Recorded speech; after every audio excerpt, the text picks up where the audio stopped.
It's an expression. Hey guys, D Smooth 753 here, back at it with another Sigma talk. Today we're going to talk about Goku and why he is a perfect representation of a Sigma male in fiction. He's probably the best version, well, second best to Batman. He's the only better Sigma. Anyway, a lot of people confuse Goku for being an alpha or even an omega, but he is clearly when you analyze his character, he's clearly in the Sigma categories. Goku displays all the character traits. Let's start from the beginning. Let's look at how Goku was raised. Goku was an alien who came to Earth as a baby and was raised by Grandpa Gohan. There he trained martial arts as Grandpa Gohan and formed a bond with him. One day after his grandpa died, he was left on his own to fend for himself in the wilderness, which he was there for about 2 years. So for 2 whole years, Goku had to survive on his own as a child. Nobody else around except for a bunch of animals. And that's how Sigmas are created. Sigmas are created by 2 things: the need to self-improve and isolation. These 2 things combine together to form a disconnect from societal norms. And that was Goku's original character in the original OG Dragon Ball. Goku was a socially inept kid with a love for martial arts and a need to constantly improve. Let's look at how Goku displays constant traits. Throughout the entire series, Goku is only interested in one thing: become stronger. Self-improvement is the main objective of any Sigma male. To improve upon oneself, to become better, become stronger, and he does not care about his reputation at all. Throughout the whole series, Goku's constantly being insulted. He's called stupid. He's also even criticized by the bad guys. You can never defeat me, but he still keeps going. Goku never responds to insults. This is because he does not care what people think about him. A major aspect of Sigma is that they don't care what people think about you. And what makes Sigmas different from Alphas is that Goku does not feel the need to flex. Just because he's not concerned about hierarchy, he's not concerned about his social standing. He's concerned about proving to himself that he's the best. Now, like Vegeta's an alpha. Vegeta's always all about flexing that he's the prince, trying to prove to everyone that he's the best. Goku never does that. The only time Goku ever flexes is if he absolutely has to get a point across. That's the only thing that really matters to him. In fact, oftentimes people criticize Goku. It's like, oh man, it's all about him. He's got to be the star of the show all the time. Not really. Because usually whenever Goku's in the spotlight, it's unintentional. Like in the Cell games, Cell decided to make this huge announcement to the planet and broadcast everything live. Goku didn't do that. Cell did that.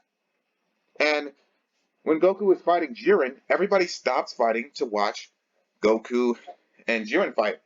Goku, that's not Goku's fault. That is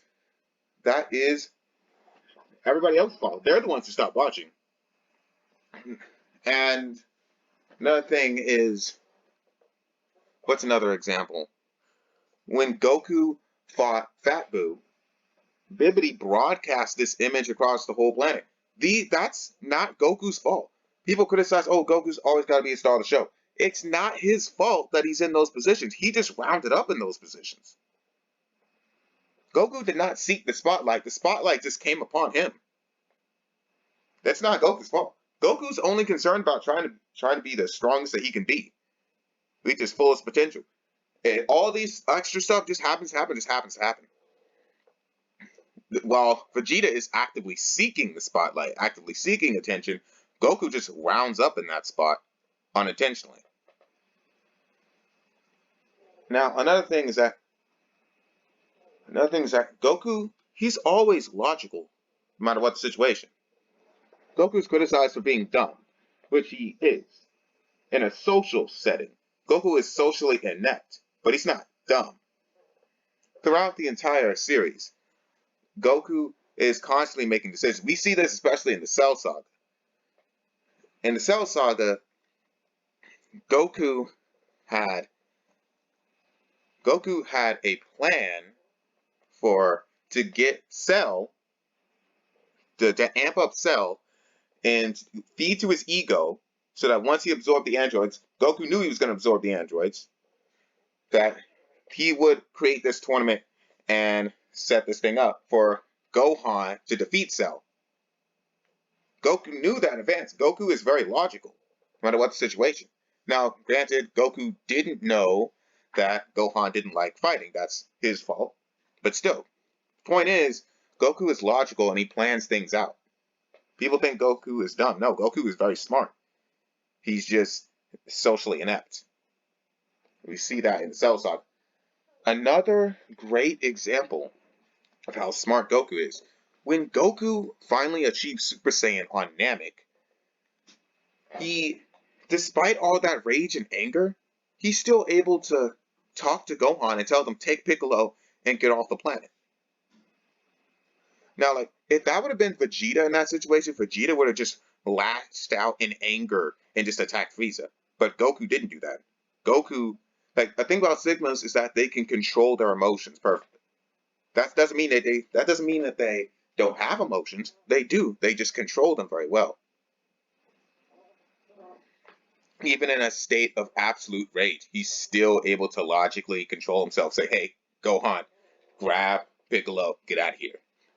We see that even when Goku was going to fight Fat Boo, right before he did it, he yelled at Trunks to hurry up and find the Dragon Balls because he knew that Trunks was getting distracted. That's the thing about Sigmas.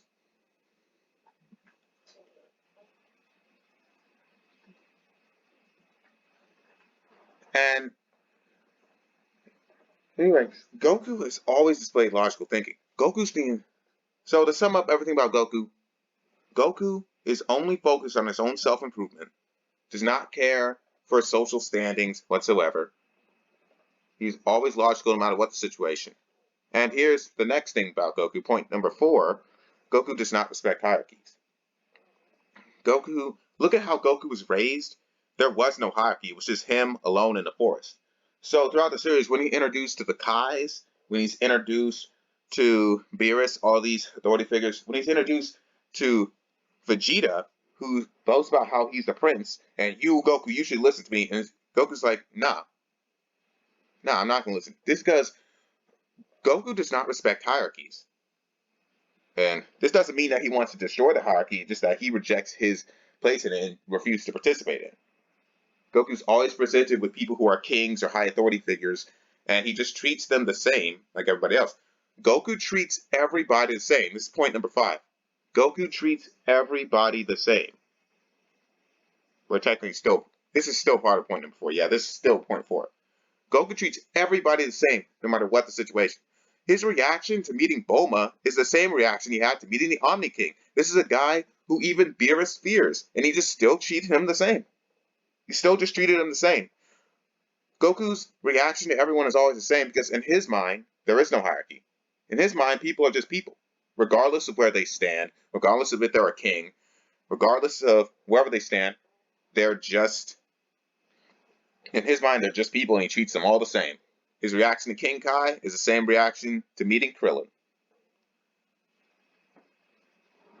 And that's all I got. To sum things up, Goku, he's only focused on his self-improvement.